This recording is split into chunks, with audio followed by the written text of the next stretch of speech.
جیسے یہ اصول بیان کیا، اسی طرح لوگوں کی انفرادی زندگی کے احوال الگ ہوتے ہیں، طبیعتیں الگ الگ ہوتی ہیں، مزاج الگ ہوتے ہیں، بندوں کی اچھائیاں کمزوریاں جدا جدا ہوتی ہیں۔ تو آقا علیہ الصلوۃ والسلام کی حیات طیبہ میں آپ کا معمول یہ تھا، بہت سے مواقع ایسے آئے کہ مختلف لوگوں نے مختلف مواقع پر ایک ہی سوال کیا آپ سے، مگر ہر ایک کو جواب آقا علیہ السلام نے مختلف دیا۔ اب یہ اسی باب میں لے رہا ہوں، سوال ایک ہی ہے مگر کرنے والے سائل الگ تھے۔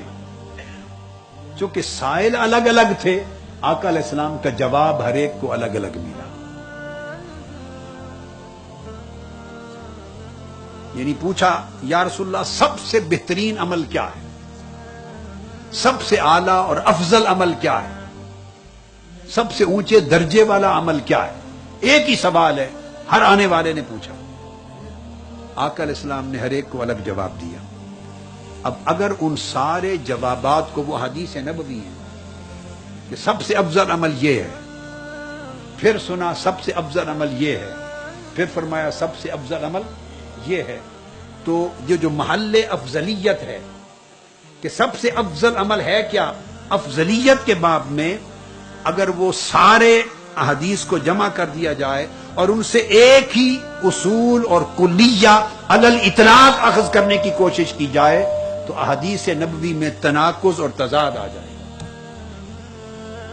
آپ کو احوال کی رعایت دینی ہوگی، لوگوں کی طبیعتوں کو رعایت دینا ہوگا، لوگوں کی اپنی نفسیات کو الگ الگ رعایت دینا ہوگا، اور احوال حیات انسانی کے جو اختلافات ہیں ان کو رعایت دیں گے تو احادیث کے درمیان تضاد نہیں آئے گا، اور اگر انہوں رعایت نہیں دیں گے اور ایک اصول نکالنا چاہیں گے تو فرامین نبوی میں تضاد آ جائے گا۔ اب آپ مثال سن لیں، ایک شخص نے آقا علیہ السلام کی بارگاہ میں عرض کیا یا رسول اللہ سب سے افضل عمل کون سا ہے؟ آپ نے فرمایا ایمان باللہ و رسول، اللہ اور اس کے رسول پر ایمان لانا۔ پھر اس نے پوچھا اس کے بعد کون سا عمل سب سے افضل ہے ایمان کے بعد؟ فرمایا جہاد فی سبیل اللہ، اللہ کی راہ میں جہاد کرنا۔ اس نے پوچھا یا رسول اللہ اس کے بعد سب سے افضل عمل کون سا؟ فرمایا حج مبرور، مقبول حج۔ یہ صحیح بخاری اور مسلم کی متفق علیہ حدیث ہے۔ اب یکے بعد دیگرے تین سوال کیے ہیں نا۔ اب دوسری حدیث وہ بھی بخاری اور مسلم میں، ایک اور موقع پر ایک سائل آیا، عرض کیا ای العمل احب الی اللہ، یا رسول اللہ سب سے اعلیٰ اور اللہ کا محبوب عمل کون سا ہے؟ اس کو فرمایا الصلاۃ علی وقتها، نماز کو اپنے وقت پر ادا کرنا۔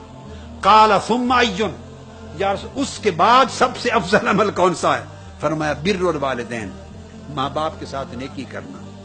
عرض کیا یا رسول اللہ اس کے بعد سب سے افضل عمل کون سا ہے؟ فرمایا الجہاد فی سبیل۔ افضلیت میں ترتیب بیان کر دی ہے، اور یہ ایک بڑی صریح نص ہے۔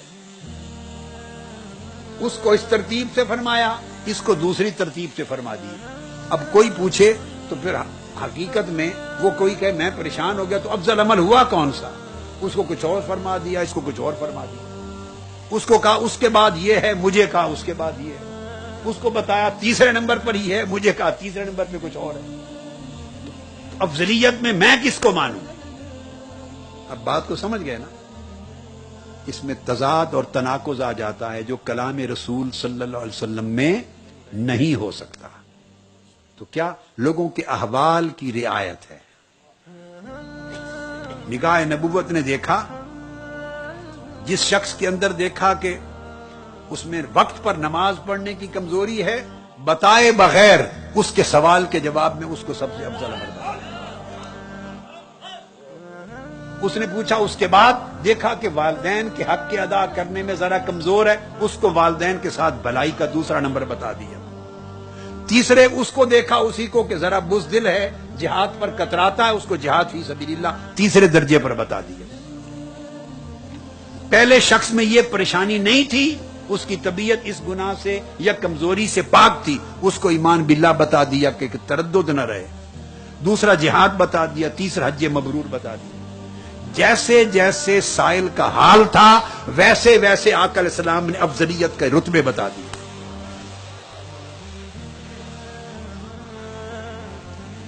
ابو امامہ باہلی روایت کرتے ہیں، ایک اور صحابی، وہ کہتے ہیں کہ میں آقا علیہ السلام کی خدمت میں حاضر ہوا، میں نے عرض کیا یا رسول اللہ ایک ہی عمل بتا دیں جو سب سے اعلیٰ اور اسی سے بیڑا پار ہو جائے. فرمایا علیک بالصوم فإنہ لا مثل لہ، روزے رکھا کر، اس کے برابر کوئی عمل نہیں ہے. اب 6 عمل آپ پہلے سن چکے ہیں، 3 ایک حدیث میں، 3 ایک حدیث میں، اب یہ 7واں عمل. فرمایا اس سے ایسا کوئی عمل نہیں ہے. اب وہ نگاہ نبوت میں دیکھا کہ روزے سے کتراتا گھبراتا ہے، فرمایا تیرے لیے سب سے اعلیٰ عمل روزہ رکھنا. ہر سوال کے جواب میں آقا علیہ السلام نے اس سائل کی حالت کو رعایت دی ہے.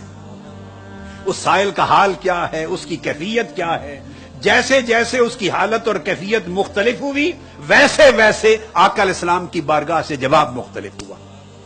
اصل ایک ہی ہے مگر ہر ایک کے حال کو روایت دی.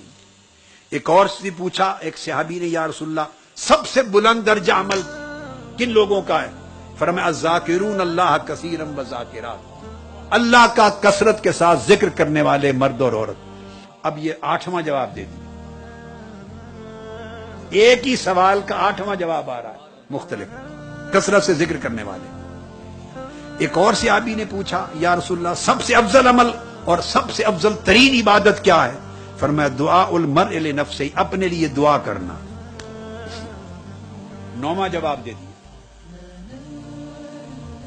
آپ نے دیکھا 9 بار سوال ہوئے، 9 بار مختلف جواب دیے آقا علیہ السلام. اپنے لیے اللہ کے حضور دعا کرنا. ایک اور نے پوچھا یا رسول اللہ قیامت کے دن وہ کون سا عمل ہے جس کا اجر اور وزن سب سے بلند اور سب سے بھاری ہوگا، سب سے بڑا مقبول عمل کون سا ہے؟ وہی سوال. آقا علیہ السلام نے فرمایا خلق حسن، اخلاق حسنہ سے بڑھ کر کوئی عمل نہیں ہے. آپ دیکھ لیں، اخلاق حسنہ سے بڑھ کر کوئی عمل نہیں. اگر یہ جواب شارع نے نہ دیے ہوں، اللہ کے نبی اور اللہ کے رسول اور برگزیدہ پیغمبر اگر یہ جواب نہ دے رہا ہو، کوئی اور عالم دے تو باہر نکل کے باتیں کریں گے کہ نہیں؟ اس کو یہ فرما دیا، اسے یہ کہہ دیا، اسے یہ. اگر مفتی صاحب یہ جواب دے دیں تو آپ پکڑ لیں گے، 2 دن صبر کریں گے، تیسرے دن چوتھا سارے سائل آ کے پکڑ لیں گے مفتی صاحب یہ کیا فتویٰ ہے، اس کو یہ کہتے ہیں، اس کو کچھ اور کہتے ہیں، اس کو کچھ اور کہتے ہیں. مگر کوئی آقا علیہ السلام کی بارگاہ میں بات کر سکتا ہے؟ یہاں یہ جو مختلف جوابات ہیں ان سے اصول کیا منتزع ہو رہا ہے، اصول کیا مل رہا ہے؟ اصول یہ ہے کہ انسانی احوال کی رعایت ہوتی ہے، جیسے حالات بدلیں ویسے جواب بدل جاتا ہے، ویسے حکم بدل جاتا ہے. ایک اور صحابی نے عرض کیا یا رسول اللہ سب سے بہترین عمل کون سا ہے؟ ایک اور صحابی سب سے بہترین عمل کون سا ہے؟ فرمایا کسی شخص کی زبان اور ہاتھ سے دوسرے مسلمان محفوظ رہیں، یہ سب سے اعلیٰ عمل ہے. اس کو دیکھا ہوگا کہ ذرا کڑوی زبان ہے، تھوڑا درست گو ہے، سخت مزاج ہے، اس کو فرما دیا جس کی زبان سے سب لوگ محفوظ رہیں، جس کے ہاتھ سے کسی کو تکلیف نہ پہنچے. ایک اور شخص نے پوچھا یا رسول اللہ اسلام میں سب سے اعلیٰ عمل کون سا ہے؟ ایک اور شخص نے عرض کیا، فرمایا تطعم الطعام، غریبوں کو کھانا کھلا. اس کو دیکھا ہوگا کہ ذرا کھانا کھلانے میں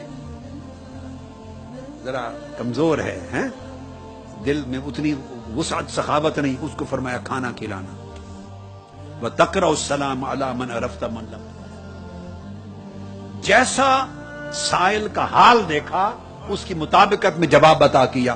یہ شریعت کے احکام کی اصل ہے.